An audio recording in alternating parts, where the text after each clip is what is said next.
साधक मित्रों, परसों 4 दिन का मैंने मौन किया। आर्य मौन नहीं कहूँगा मैं।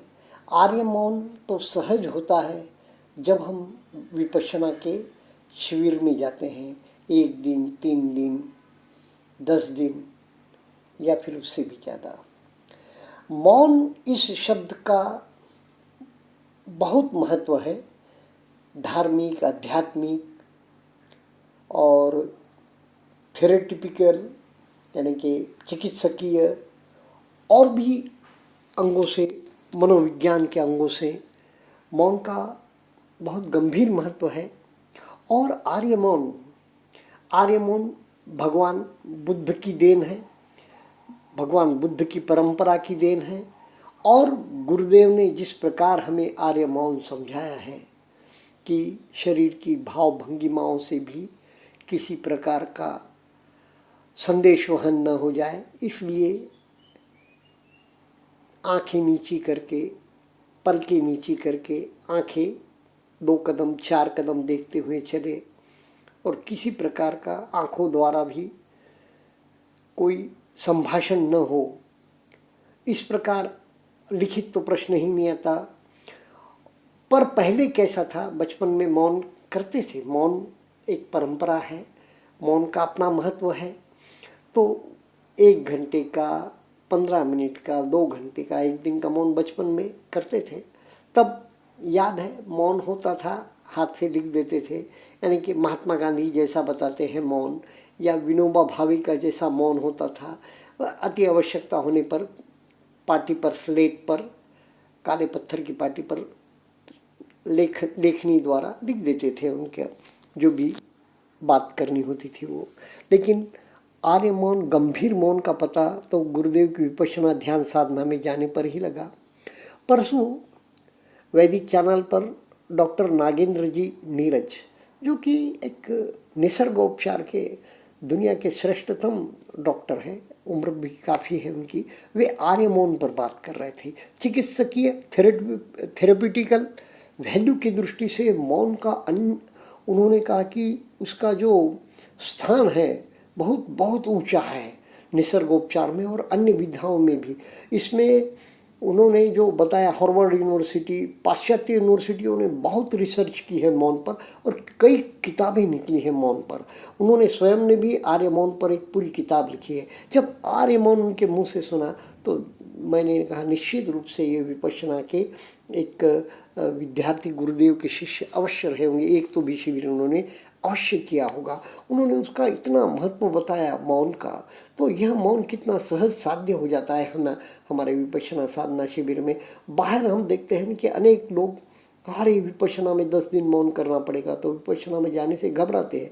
लेकिन वे ही जब विपश्यना शिविर में आते हैं, उनका मौन संघ के साथ, यानी कि जब हम एक साथ जुटते हैं साधना में, कितना मौन सहज हो जाता है, कितना प्रातः 4 बजे का जागरण सहज हो जाता है, कितना दिन भर का हमारा जो विकाल भोजना, एक बार भोजन जो दोपहर का 12 बजे का भोजन रहता है, एक बार यानी कि सवेरे 6 बजे का नाश्ता, 12 बजे का 12 के पहले का जो भोजन रहता है, कितना सहज हो जाता है। घर में असंभव बात है। पहले भी ये चीज़ें, यानी कि गुरुदेव जैसा कहते हैं ना, शब्द छने आ रहे थे परंपरा से, लेकिन प्रैक्टिकली बहुत इम्पॉसिबल लगता था। ब्रह्म मुहूर्त बहुत बार कोशिश करके उठना हो भी जाता था, लेकिन दिन भर की जो चर्या है, जो आत्मावलोकन है, जो एक अनुशासन है, वह तो सिर्फ हम विपश्यना में जाके ही कर सके।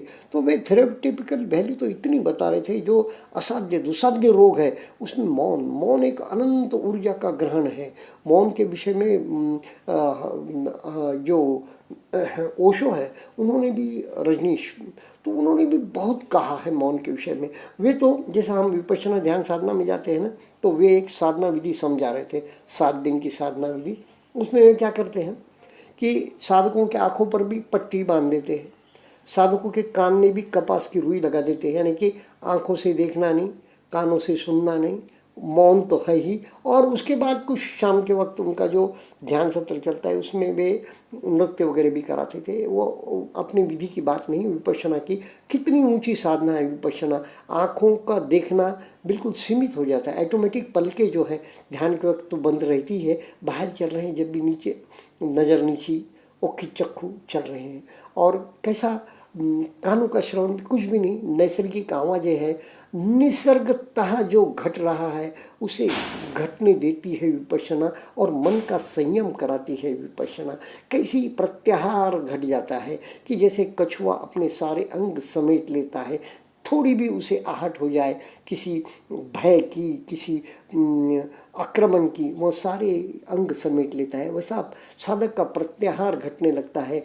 योग अष्टांगिक योग मार्ग में तो महर्षि पतंजलि के 8 अंग योगों के उसमें यम, नियम, आसन, प्राणायाम और उसके बाद प्रत्याहार घटित होता है कि जिससे विड्रॉल ऑफ सेंसेस कहते हैं। वृत्तियों का, चित्त वृत्तियों का योग चित्तवृत्ति निरोध, वहाँ से चित्त वृत्तियों का निरोध हो जाता है।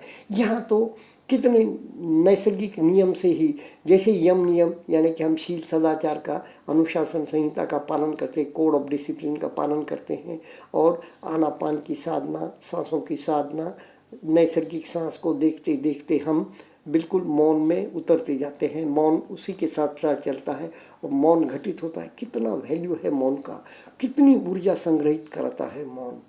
तो मौन जीवन में भी, मैं भी कोरोना काल में कभी 25 दिन, कभी 30 दिन, कभी 10 दिन, 5 दिन ऐसा मौन रखता था, और पर वहाँ आर्य मौन नहीं हो सकता था। कुछ कुछ बार व्यवहार में हैं हम तो कुछ बातों के लिए लिख कर या ऐसा कम्युनिकेशन हो जाता था। वैसे भी हमारा आर्य मौन क्या करता है, जैसा कोई मौन होता था तो लोग आक्षेप क्या करते थे, मन का मौन करो, मन का मौन होना चाहिए। विपश्यना का आर्य मौन जब करता है ना साधक, धीरे धीरे मन के मौन की ओर जाने लगता है।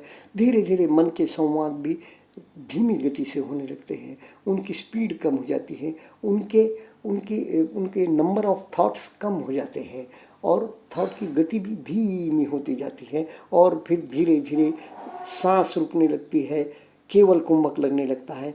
तो मौन का भी कुंभक लगने लगता है और मन का भी मौन होने लगता है। इस प्रकार हम आगे बढ़ते हैं साधना में। प्रत्याहार के बारे में कहा मैंने, मौन के बारे में कहा, तो इस प्रकार मौन एक बहुत बड़ी साधना है जो विपश्यना में अनायास, उसके तो कोड ऑफ डिसिप्लिन में ही है आर्य मौन, तो वह घटती है, जिससे साधक को बहुत ज़्यादा शारीरिक, आध्यात्मिक, मानसिक लाभ, बहुत ऊंचे स्तर की साधना है मौन। वह ऑटोमेटिक घटित हो जाती है, एकांत घटित हो जाता है। कितनी बड़ी साधना है एकांत। फिर विकाल भोजना, एक बारी भोजन, वो सायं भोजन त्याग का भी जैन धर्म में इतना महत्व है। और जब डॉक्टर नागेंद्र जी कह रहे थे, वे भी शाम के भोजन त्याग के बारे में इतनी महत्ता उसकी बता रहे थे, लेकिन सामान्य जीवन में यह असंभव बात हो जाती है। लेकिन विपश्यना में जब हम उतरते हैं, शिविर में जब जाते हैं, ज्वाइन करते हैं, तो ये एक बिल्कुल सामान्य गतिविधि हो जाती है कि हम दोपहर को 12 बजे के भोजन के बाद कोई भोजन नहीं लेते, और शाम को जब नींबू पानी लेते हैं तो उसकी तो कितनी महत्ता है। उसी के साथ साथ जैसे गुड़ का पानी भी लिया जाए, जिनको सर्दी होती है, वात का प्रॉब्लम है, वे गुड़ का पानी ले तो नींद भी अच्छी आती है, पचन भी अच्छा होता है। नींबू का तो इतना महत्व है निसर्गोपचार में, आयुर्वेद में, पचन के लिए, निद्रा के लिए, और शरीर की सारे अंगों की शीतलता के लिए। तो इस प्रकार यह जो विपश्यना ध्यान साधना में हम जाते हैं तो वह अनेक प्रकार से व्यक्ति को फायदा पहुंचता है, अनेक प्रकार से लाभ पहुंचते हैं। तो इन सब लाभों के लिए विपश्यना ध्यान साधना में साधक ने और किसी भी व्यक्ति ने अवश्य जाना चाहिए, ताकि वह इन सब साधनों का लाभ ले सके। धन्यवाद।